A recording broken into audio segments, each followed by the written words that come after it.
மாண்புமிகு தமிழக முதலமைச்சர் அவர்கள் இன்று எழும்பூரில் உள்ள அரசு தாய்சேய் நல மருத்துவமனைக்கு வந்து பார்வையிட்டார்.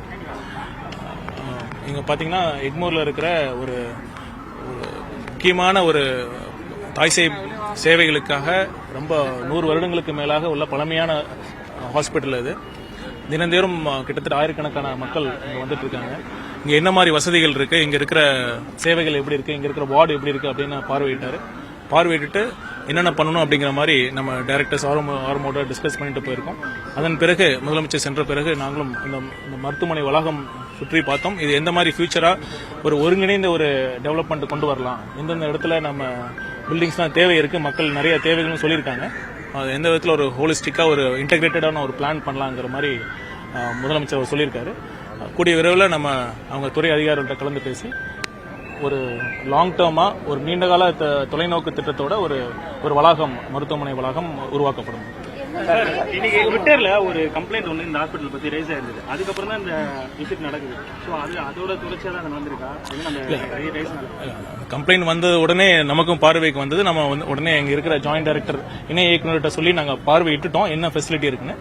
அவர் ரொம்ப நாளா வந்து பாக்கணும்னு சொல்லிட்டே இருந்தாரு. ஸோ இதை காரணம் காட்டி வந்து பார்த்தாரு. வரக்கூடிய நோயாளிகள் வந்து காசு கேட்கறாங்க, சரியா எங்களுக்கு நிர்வாகம் இல்லைங்க குற்றச்சாட்டை வைக்கிறாங்க. நம்ம அதை எப்படி சரி பண்ண போறோம், என்ன ஃபோக்கஸ் பண்ணுங்க? முதலமைச்சர் வராதுன்னு சொல்லிட்டு எல்லாமே அவசர அவசரமா செய்யறாங்க. அமைச்சர் வராது அப்படின்னு நோயாளி இல்ல, இப்ப குழந்தை பிறக்கிறப்ப இந்த குழந்தையை காட்டுறதுக்கு அப்படி பணம் வாங்குற குற்றச்சாட்டு இருக்கானா? இருக்கு, நான் ஒத்துக்கிட்டு தான் ஆகணும். இப்ப பாத்தீங்கன்னா முடிந்த வரையில் நாங்க எல்லாத்துட்டையும் சொல்லிட்டு தான் இருக்கிறோம். இப்ப மருத்துவமனை முதல்வர்கிட்டும் சொல்லிட்டு இருக்கோம். அனைத்து அந்த சீஃப் இருப்பாங்க ஒவ்வொரு வார்டுக்கு, அவங்களுக்கு சொல்லிட்டு தான் இருக்கோம். யார் இந்த மாதிரி பணம் கேட்டாலோ அவங்க வந்து பணியிலிருந்து உடனடியாக நீக்கம் செய்ய வேண்டும் என்பதுதான் உத்தரவு. அதுபடிதான் பண்ணிட்டு இருக்காங்க. அதையும் தாண்டி சில பேர் வாங்கிட்டு இருக்காங்கன்னா அதை மறுக்க முடியாது. மாண்பு முதலமைச்சர் ரொம்ப தெளிவா சொல்லியிருக்காங்க, ஊழலற்ற ஒரு நேர்மையான அரசாங்கம் தான், நிர்வாகம் தான் கொடுக்கணும்னு. அதுவும் குறிப்பா அரசு மருத்துவமனைக்கெல்லாம் ஏழை எளிய மக்கள் தான் வராங்க. அவங்ககிட்ட பணம் வாங்கக்கூடாது, கண்டிப்பாக வாங்கக்கூடாது.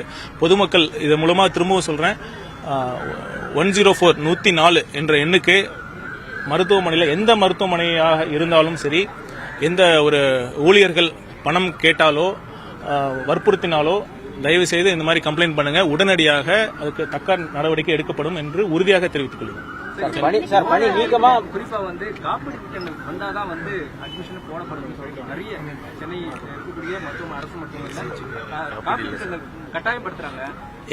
இங்க ஆக்சுவலா பாத்தீங்கன்னா இல்ல, பிரசவ இந்த தாய்சேய் நல சேவைக்கு காப்பீடு திட்டம் கவர் ஆகாது. இங்க காப்பீட்டு கேட்க கண்டிப்பாக சொல்லவே மாட்டாங்க.